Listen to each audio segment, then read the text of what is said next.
Hello and welcome to this video on how to fill out the bank details sheet in the Abord import template file. So, as usual, we will go through a quick recap on the script rules.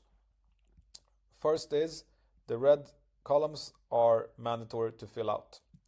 Second is we have a drop-down list with options to choose from, and these are the options that are available to us.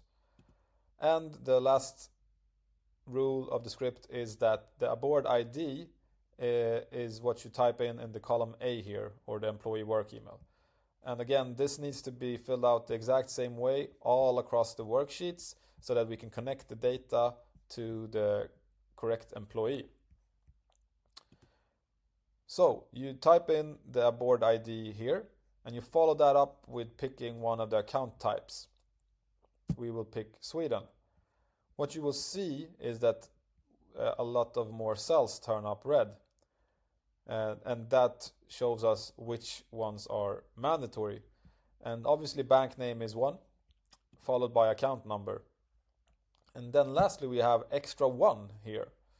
And extra one, we get an explanation in the second row here that we should see the sheet bank instructions for information on how to fill in this cell.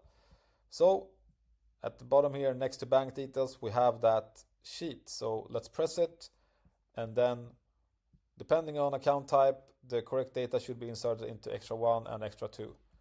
In our case, in the example, we picked Sweden, and that gives us clearing number. So going back, we now know how to fill out extra 1. So we do as instructed. And as with the addresses and the emergency contacts sheet, this sheet is one of 3 in which you can let your employees fill out the data themselves in the system later on.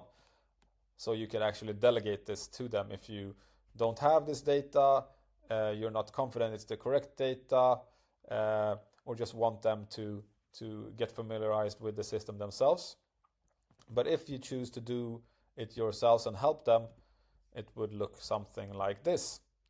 This is obviously fake data since it's a test import that I'm going to show you later how it lands in the system, but this is how you would fill it out. In this case, all of these employees are have Swedish banks.